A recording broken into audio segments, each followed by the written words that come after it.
should take it slow.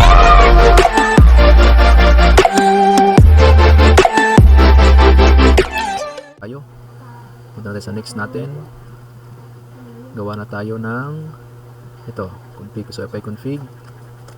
Dito natin gagawin yung ating pag-create ng hotspot at piece Wi-Fi. Bridge by combining the ether. Yan yung combine learn port bridge is yan yung combining. Okay, so gawin natin yung ether 3 at 4. Yung dalawa yung gagawin natin, i-combine natin sa bridge. Gawin natin lang isa, guys. Pati yung wireless pala i-activate natin for testing. Okay, so bridge, kahit huwag nyo na lang palitan yan para mabilis. Bridge 1, tapos yan, ando na. Yan na yung bridge natin, yan.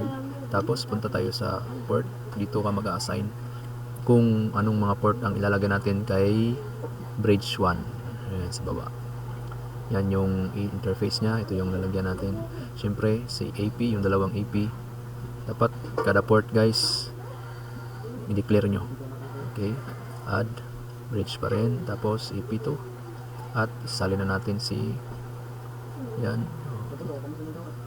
Isalin na natin si wireless for testing natin. Yan. So, yung tatlo, since naka-combine yung port nila, isang IP address lang yan.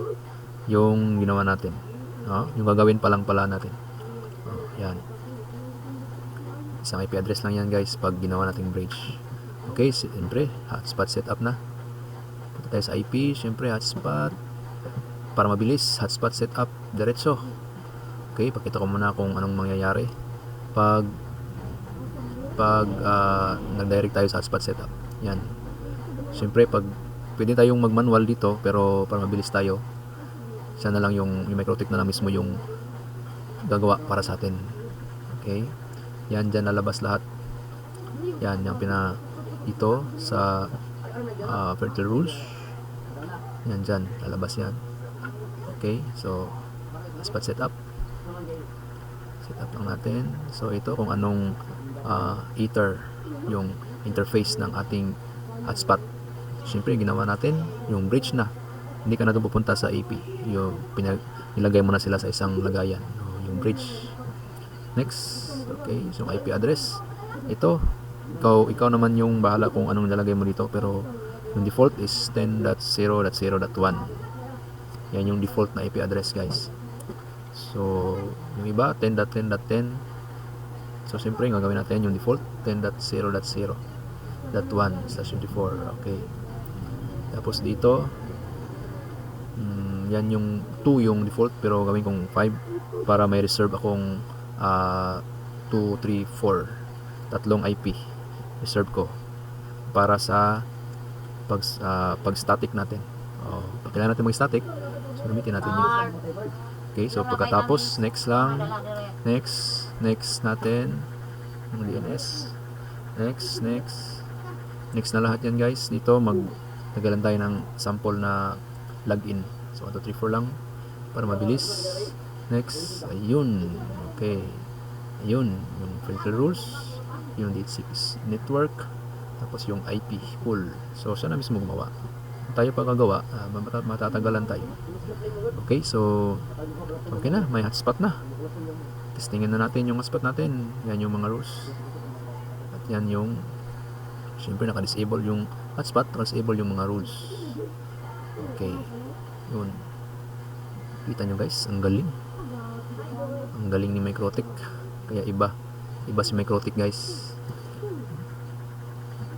Tingnan nyo naman. Siyempre, gawin natin itong 1 para walang shared na mangyayari. Okay. So, testing na tayo, guys. So, ito ang gagawin natin. Pero before that, punta muna tayo sa ating wireless. Enable muna natin okay, punta ka dito. Tapos, gawin natin AP. The AP bridge. Dapat naka-AP bridge. Kung station, walang connection na mangyayari. Okay. So, yan lang muna for testing. Yan lang yung papalitan natin. Tapos, okay. And siyempre, i-enable natin. Okay. So, tingnan natin sa ating cellphone kung meron na ba. Okay, so, yun. So ito na, tingnan natin kung okay na ba, naka-record screen na tayo.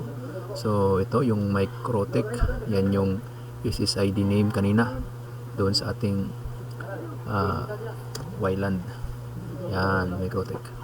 So yan yung dapat may pop-up, ayun, pop-up guys. So pag na-pop-up na yan, successful na ang ating paggawa ng ating hotspot sa ating Microtech apply. Ito, i-try natin itong ating successful na hotspot.